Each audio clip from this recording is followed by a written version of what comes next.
Assalamualaikum warahmatullahi wabarakatuh.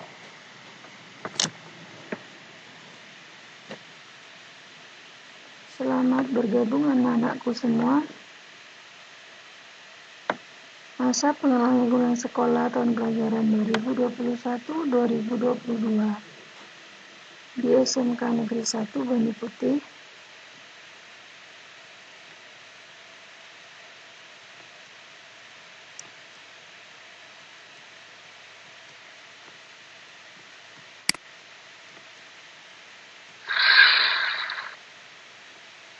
Ya, pada kesempatan kali ini saya akan menjelaskan tentang apa dan bagaimana kompetensi keahlian tata busana itu.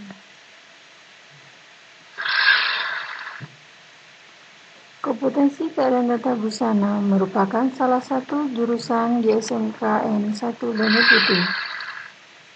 Jurusan ini memiliki potensi yang sangat bagus dan bersaing dengan jurusan lainnya. Ruang lingkup program kompetensi tata busana yang pertama adalah mengajarkan keterampilan khususnya di bidang tata busana, kemudian mengajarkan bagaimana cara membuat desain busana, dan mengajarkan pula cara membuat pola busana,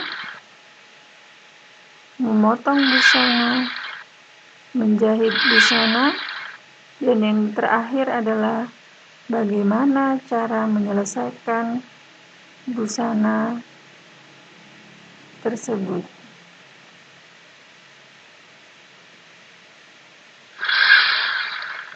Tempat dan fasilitas jurusan tata busana di SMKN 1 Bani Putih meliputi yang pertama adalah kelas. Kelas ini kita pakai sebagai fasilitas siswa untuk belajar, khususnya mata pelajaran teori. Kemudian sanggar. Sanggar ini digunakan untuk menyimpan atau memajang hasil karya siswa. Dan yang terakhir adalah laboratorium busana. Di tempat inilah kita akan belajar khususnya praktik membuat busana.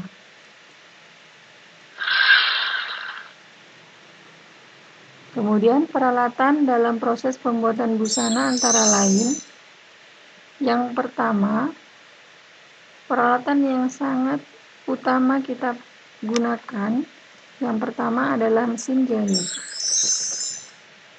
Kemudian mesin obras sebagai alat penunjang dan alat pemampat yaitu alat pressing. Ketiga alat ini adalah alat yang paling utama dalam pembuatan busana. Di samping itu masih ada lagi peralatan penunjang lainnya. Kemudian praktik jurusan tata busana apa saja sih? Maka di sini akan saya terangkan. Yang pertama adalah tekstil. Tekstil ini kita akan belajar bagaimana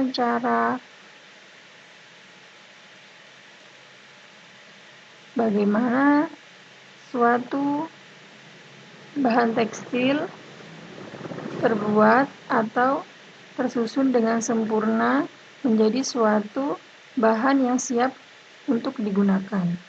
Kemudian praktik pembuatan busana industri. Khusus busana industri, kita menggunakan peralatan penunjang seperti mesin jahit high speed yang berskala tinggi dengan sistem ban berjalan dan hasil bahan atau busana dengan skala besar. Kemudian pembuatan busana custom made Khusus pembuatan busana custom made, di sini kita mempraktikkan atau menggunakan metode butik. Ada pula praktik pembuatan hiasan busana, digunakan untuk memberikan hiasan pada busana yang telah kita buat sebelumnya. Nah, dan yang terakhir adalah praktik kewirausahaan. Di sini kita akan belajar membuat produk, mengemas produk, dan hingga memasarkan produk.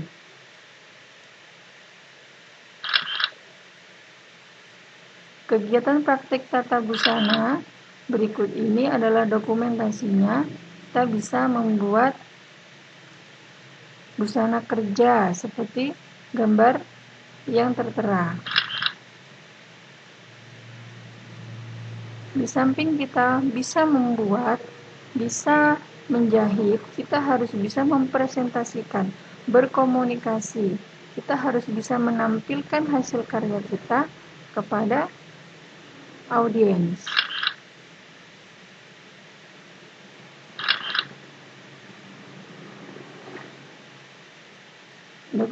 Dokumentasi yang terakhir adalah praktik siswa dalam mata pelajaran kewirausahaan, yaitu membuat tas laptop dengan hiasan kain perca.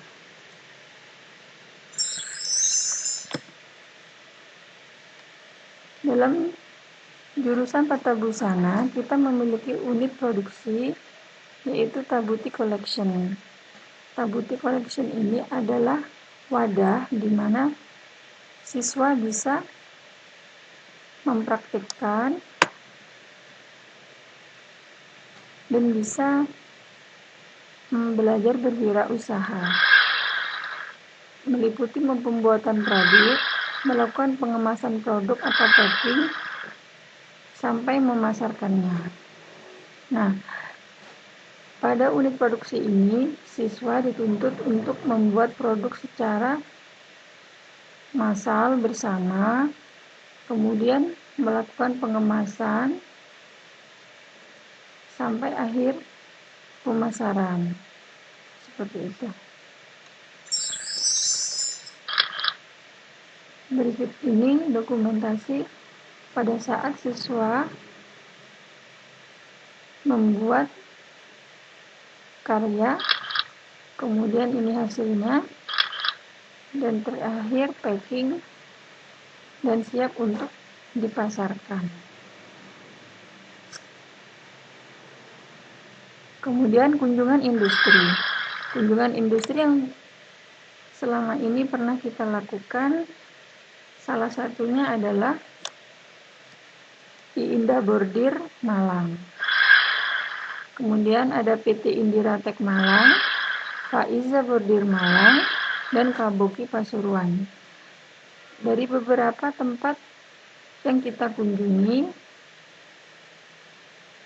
kita dapat mengambil pengalaman dari tempat-tempat tersebut, kemudian mengambil ilmu bagaimana cara proses pembuatan hingga akhir pemasarannya. Nah, di situ siswa bisa belajar selama kunjungan industri. Berikut ini salah satunya kita pernah ke PT Indiratek, di mana PT tersebut memproduksi atau merupakan PT yang berkecimpung di bidang tekstil, khususnya pemintalan benang. Ya, ini siswa melakukan wawancara, mengamati, dan tanya jawab. Nah, salah satunya pula ada di Indah Bordir Malang, di mana memang khusus untuk tempat membordir. Nah, ini contohnya salah satu pemintalan benang yang sudah jadi. Kemudian praktik kerja lapangan. Di kelas 2, siswa akan melakukan praktik kerja lapangan di mana pada kompetensi keahlian tata busana disesuaikan dengan kompetensi keahliannya. Kita menempatkan siswa pada tempat-tempat. Yang pertama adalah butik yang pernah kita tempati untuk siswa PKL adalah Retno Butik Situbondo, Merwati Butik Sumberjo. Kemudian tempat konveksi yang bergerak di bidang konveksi, yaitu yang dari tahun ke tahun kita tidak pernah absen adalah Hadari Arjuna Agel, Sudima Konveksi Sumberanyar. Kemudian ada Tyler, yaitu Mamang Tyler Sumberanyar. Nah, dari beberapa tempat praktik kerja lapangan, kita sudah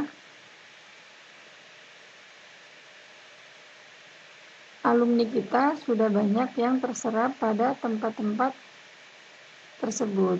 Salah satunya ada di Hadari Arjuna dan di Mamang Tyler.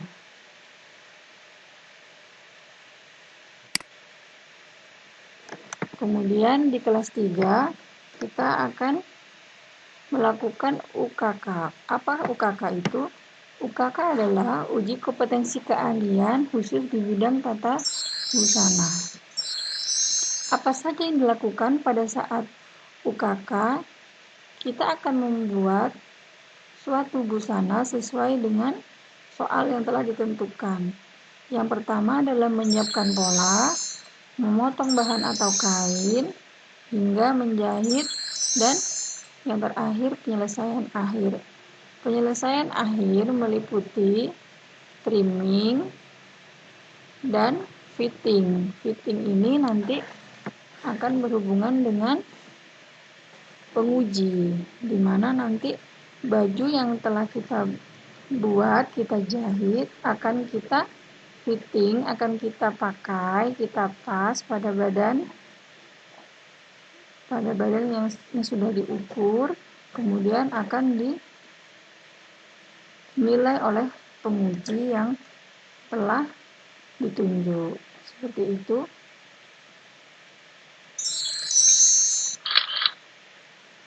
Ini contohnya dokumentasi yang telah kita lakukan pada UKK tahun 2020-2021.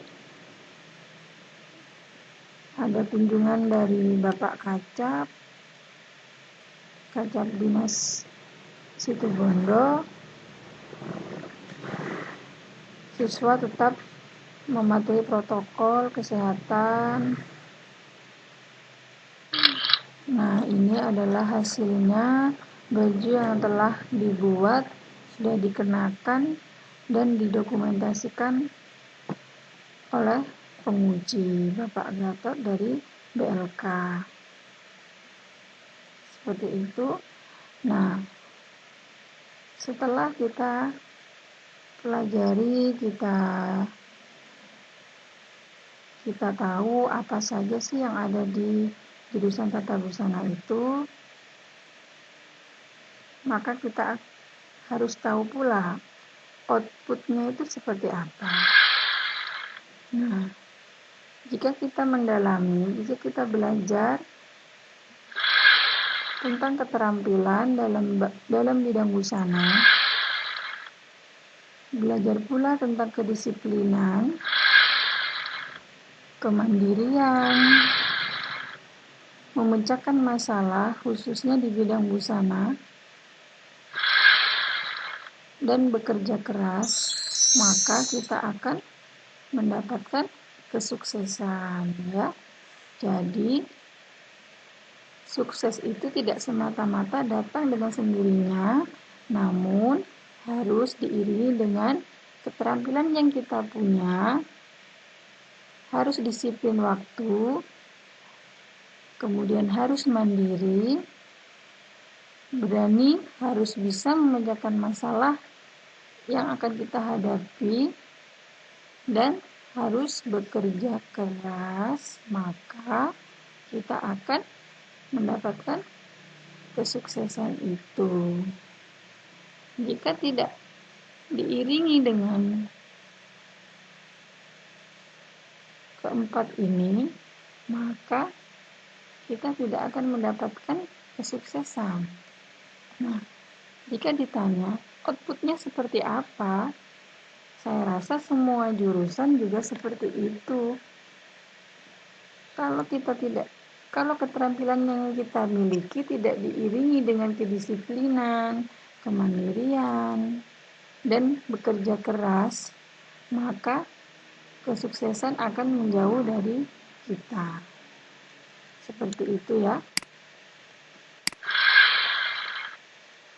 Berikut ini adalah dokumentasi alumni Sylvia Ningrum, alumni Tata Busana tahun 2015 yang diperbantukan di sekolah kita dan mengelola unit produksi di Tata Busana. Kemudian ada Sulis Juliana, alumni Tata Busana tahun 2017-2018 yang bekerja di Mamang Tailor.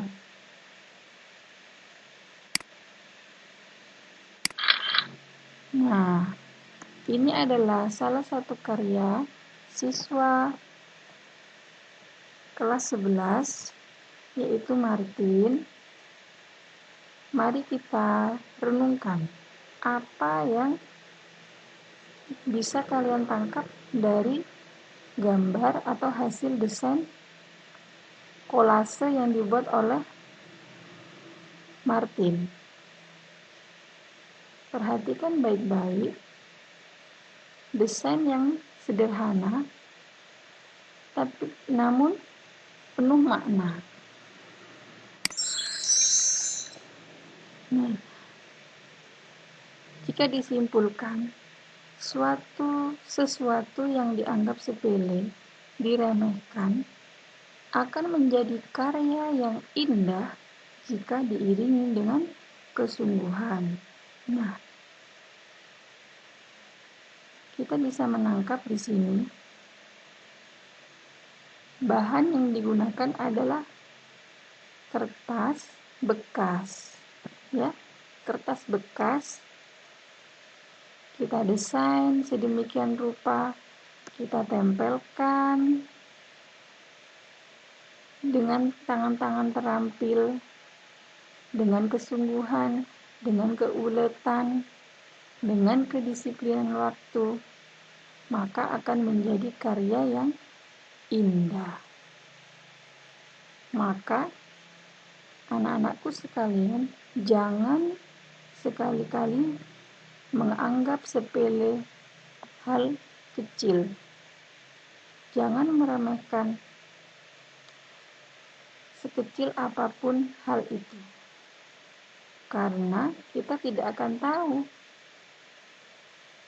hal-hal sepele, hal-hal yang diremehkan, kalau kita tekuni akan menjadi karya yang sangat indah.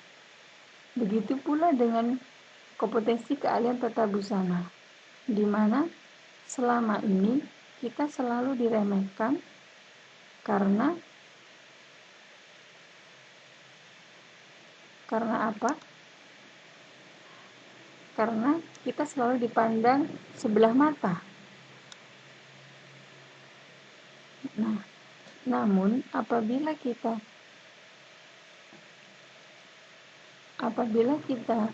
menekuni hal tersebut, maka kita akan menjadi orang yang sukses.